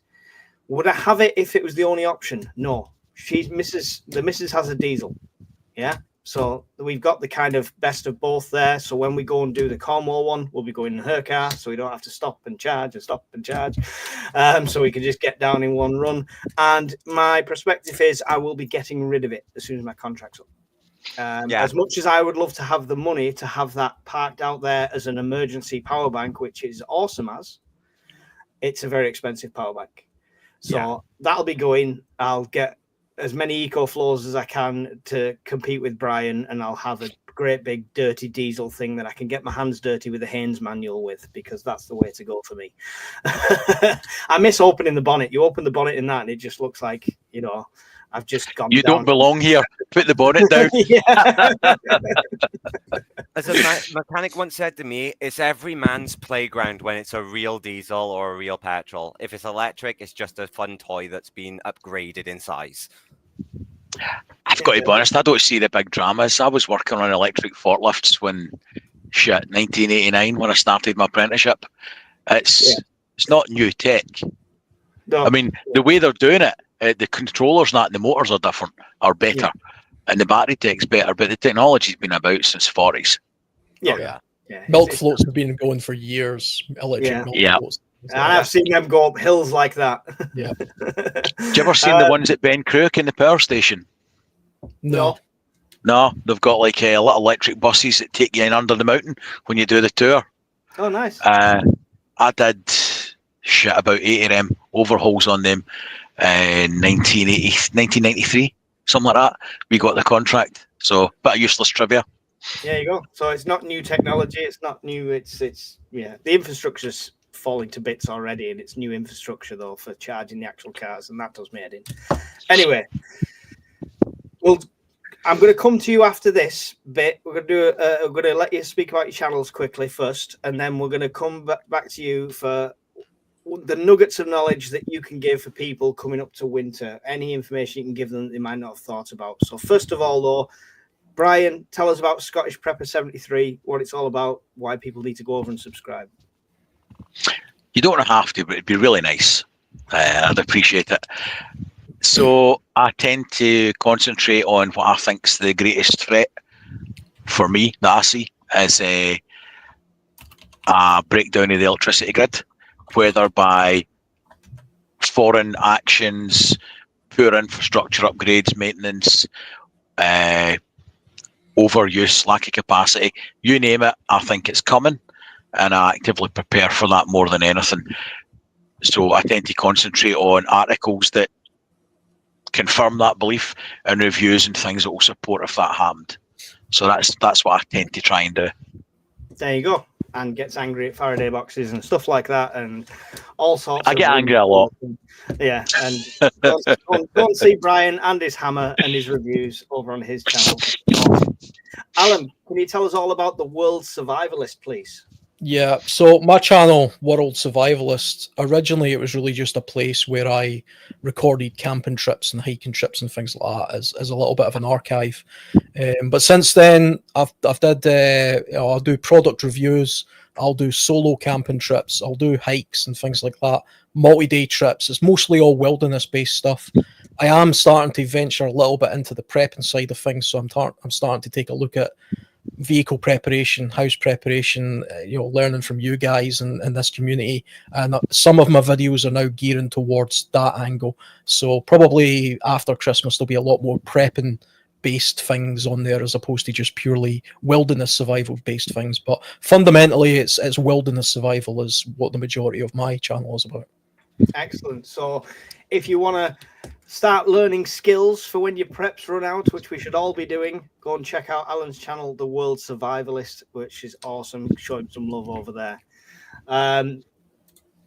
Ben, tell us about your channel. I didn't even know you had one. Tell us all about it and sell it to us.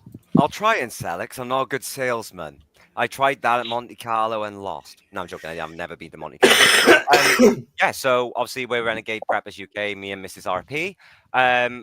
We're a relatively new YouTube channel, only started within the last few weeks. We do War Watch with Ukraine and Russia and what's going on there to keep up with SHDF. We will be doing tutorials on budget builds, DIY at home, what you can do if you're bored, if you've got spare time, and what best you can utilize that time to prep at home. And pretty much if we get it, it's a conversation we're still having. We're looking at going to do daily vlogs in a day in the life of a prepper in today's scenarios and situations. Awesome. Sounds good. So I've posted the link to the channel, I think, there. So go and check out Renegade Preppers UK, new channel. Give it some love and some support. We spread this community. Gents, think about what winter preps you're going to recommend to everyone while I show them our awesome moderators advert, Miss Worm, who is not to do with prepping. She is a prepper. She's an awesome moderator, but she's an author, and it's a break from the norm.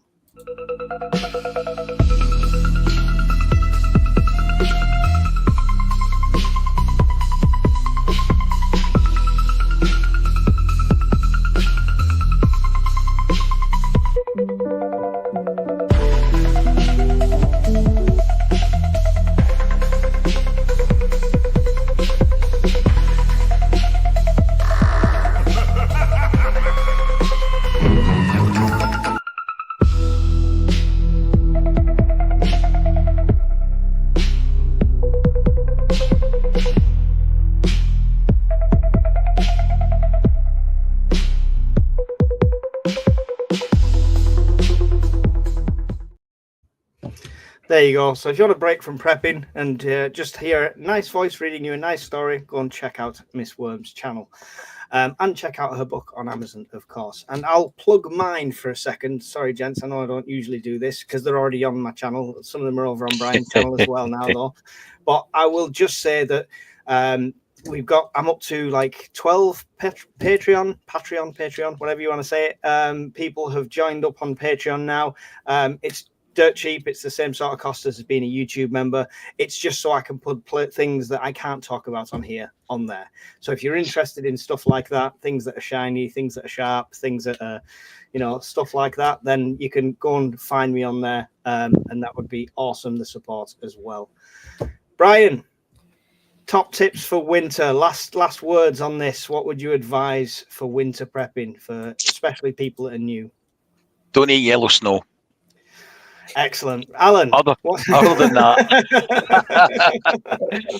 stay warm. Right? Mm-hmm. Make sure that you can look after yourself and your family.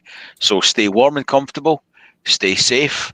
Make sure you can feed one another. You feed your family. You've got a means of cooking safely. You've got a means of providing illumination, be it candles, LED strips, power banks.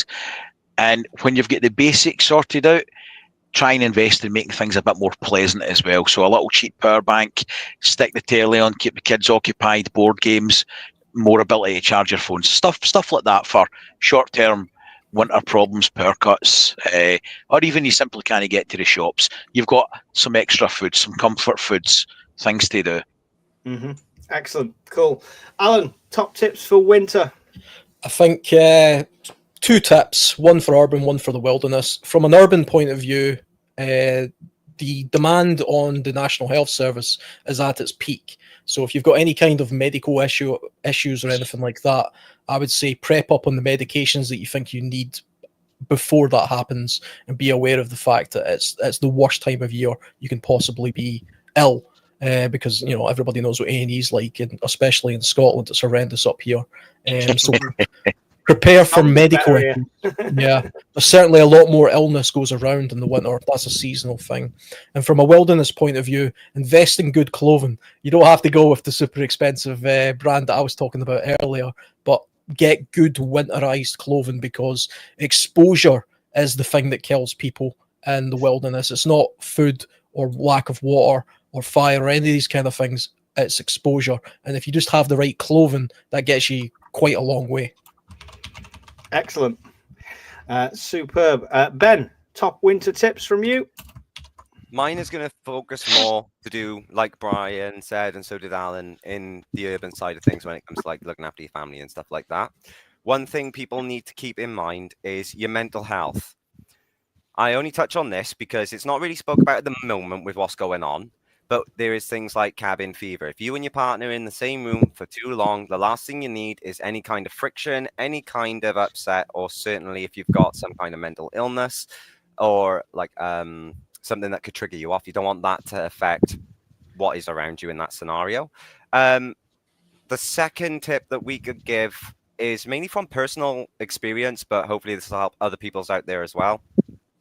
When you're prepping, when you're looking at clothing, when you're looking to keep him warm, don't be afraid to go to like eBay or to go to your ex-military supply surplus, because like Alan said, it's not about how much and how Gucci, if you want to use that term, you go. It's more about your survivability, what is actually within your pocket, within your budget, and what is going to benefit your family. Not what's going to make you look good. Who cares if you look good? Shit's hit the fan.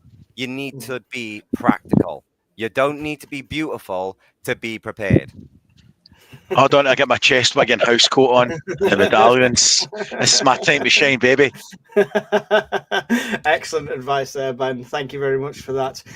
We'll go through some of the comments before we end, because I did highlight some I've not come back to. I buy winter clothes for when the shops reduce the price to clear stock for the spring range. Good advice always, and you'll start to see trends with that, and you'll know exactly when to go. Same with I'll mention same with supermarkets. I think Evil Girl posted on Discord not so long ago that the Asda near her reduced all the camping stuff to next to nothing. So any of these big chain stores that do camping stuff just for the summer, as soon as that summer peak starts to go over, you'll get it all reduced dirt cheap. I'm with Polonium buy winter clothes when the winter's done and they're on sale for spring stuff. Can be some good bargains. Elizabeth Mike, I slept under a rock the other day with my bivy bag. The trees are next. There we go. Go and check out Elusiv's Dartmoors. A healthy adult will be fine in their house in the UK without power. May not be comfortable, but you will survive. I mean, even the healthiest adult, certain temperatures get down. You get exposure at the end of the day from certain temperatures. So I understand your thinking in general, average climates, but yeah, it depends where you are and your situation and how insulated your actual house is, right? Yeah. If you've ever went into a derelict house that's been derelict for more than a month, it's damp, it's moldy, it's cold, it's it's not a good place to be. I'd rather be in the woods than be in a house after a month if it was unmaintained in any way, with no heat or anything getting through it. Yeah, definitely. Good point. Will Survivalist, nothing to do with prepping, but I like the look of your deck setup behind you. There you go. He's going to play us out with a tune at the end. So.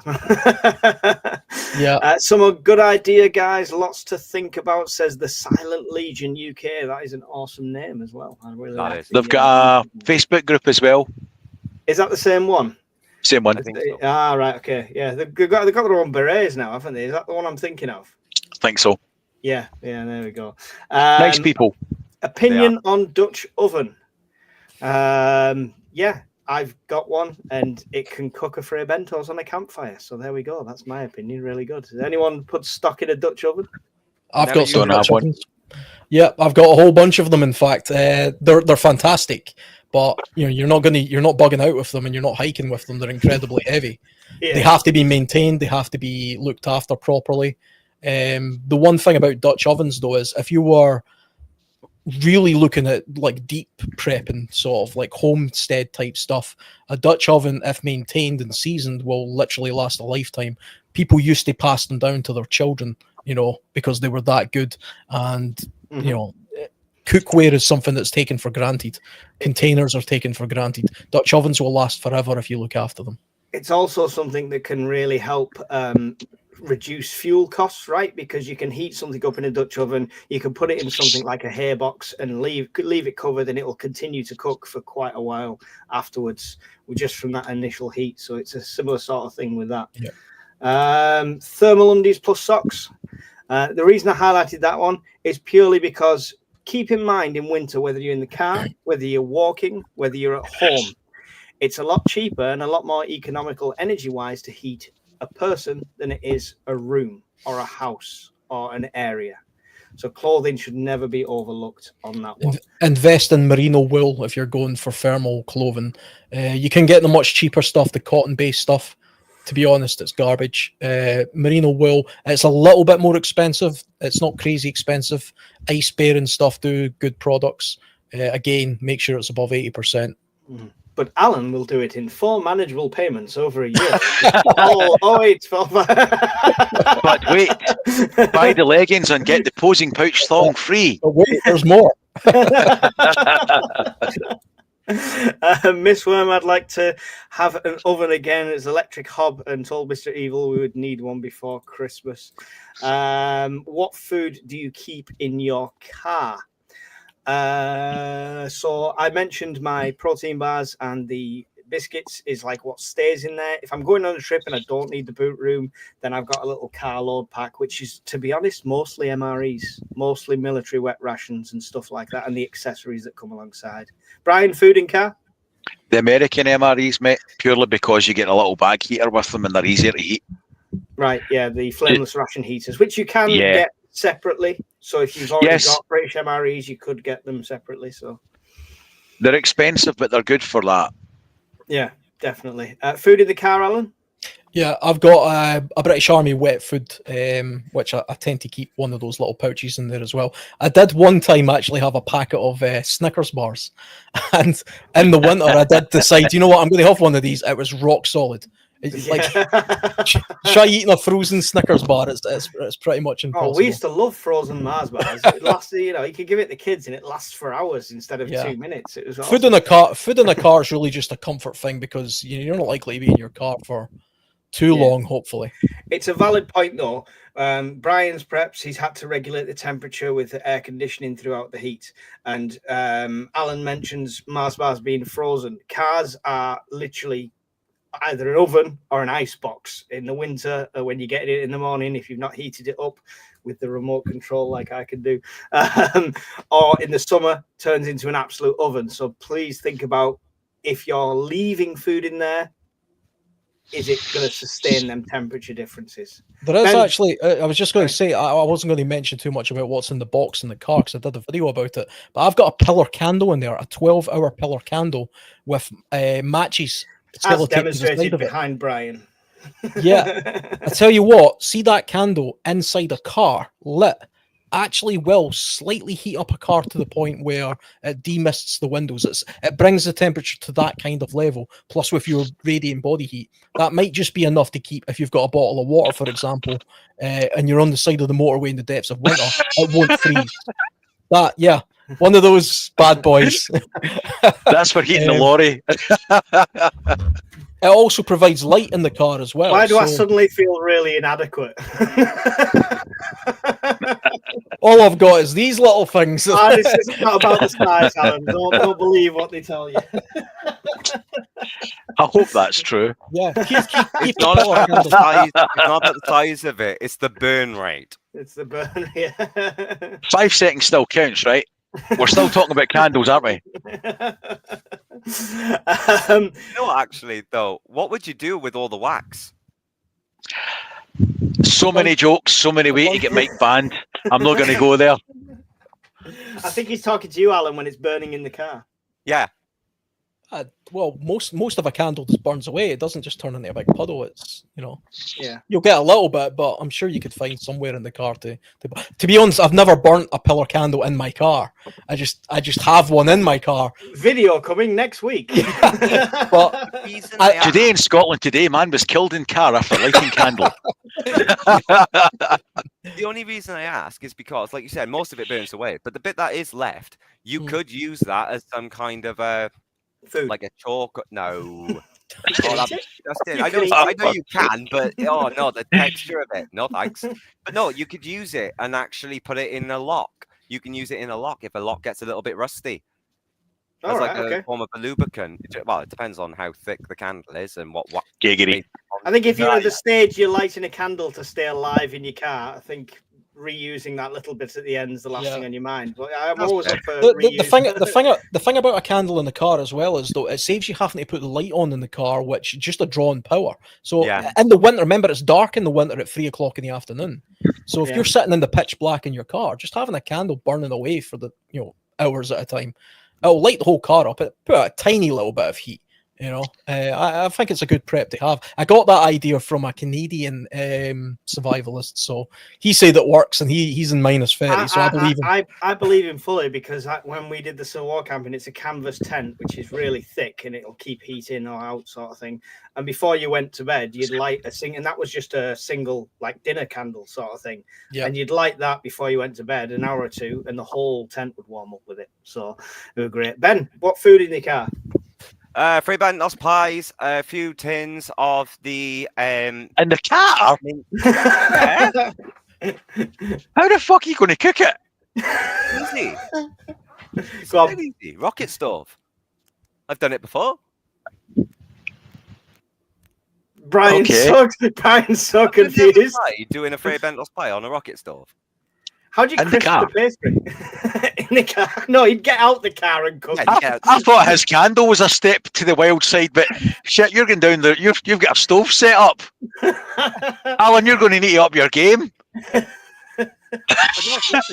I would like to see a pie get cooked in a car. There's a video. There's a video you can do, Ben. All right. Sorry, Ben. I'm only pulling your leg. Ah, you're good. But no, seriously, a couple of Fray Bentos pies. Some of the tins, they're the as their own ones, but they're the minced beef and onion like pie fillings. They're pretty goddamn good.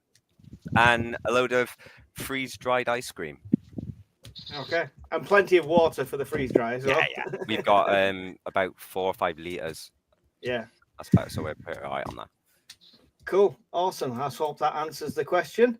I'm like 43 comments behind, but we can't keep going all night. So it's time to say good night. Brian, any final thoughts and goodbyes for the wonderful peoples? Not really, just the usual. Thanks for coming along. It's always good to see so many people spending their Sunday evening with us.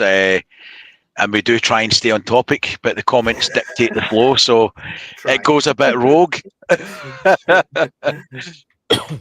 Yeah, cool, awesome. Alan, would you like any final thoughts to say goodbyes? I would just say, thanks for having me on again. These are always interesting. They're always fun. I learn a little bit as I go along as well, so they're good to have. With the topic, I would say, it's always dependent on your location and what's happening seasonally. In the summertime, you're going to have a little bit more, protesters and civil disobedience, that kind of stuff. So if you live in a big city, that's what I would be thinking about. If you lived in rural areas, it'd be more about wildfires and all that kind of stuff.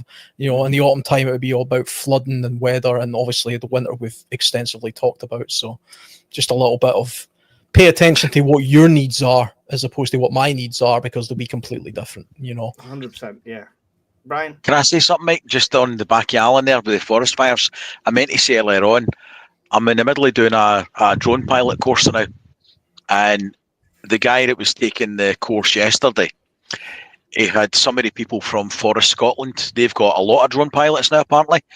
To the point they're using one to transport deer carcasses, 140 kilograms. But because of the forest fires that they had recently, they basically got the police and the fire brigade basically got all of them together to use their drones with thermal cameras to spot where the hot spots were. So they deputised all of them, if you like, and got them to try and find hot spots in the cairngorms. There you go. That's cool. There you go. Ben, would you like any final thoughts to say goodbyes to the peoples? Yeah, thanks you guys for having me on again. It's always good to be able to talk the situation of what's going on in the world with you guys. And final closing thoughts on it all is be safe out there, everybody. Practice your preps. It's not going to hurt you. And the way the world's going, look after your family, look after yourselves. Keep in a good spirit, keep in a good mind. Nothing really can go wrong in that scenario. And stay safe out there. There you go. Nothing can go wrong. Nothing can hurt you, he says with a rocket stove in the car.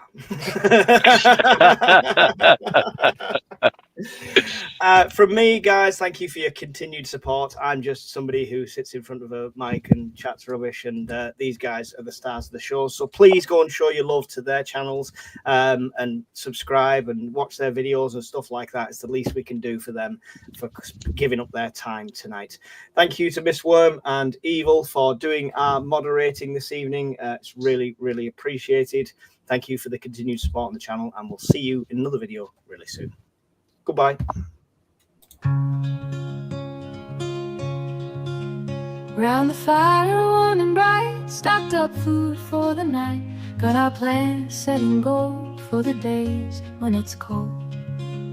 Tools and gear stacked up high in the cabin we reside, listening to the winds howl, prepping for the morning's prowl. At the purpose fireside we stay,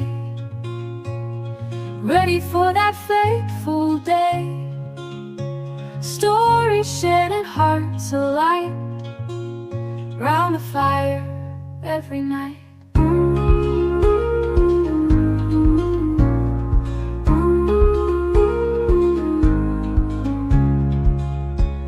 Water stored in jugs and tins, bunkered down through thick and thin. Maps and routes all drawn and laid, preppers live unafraid.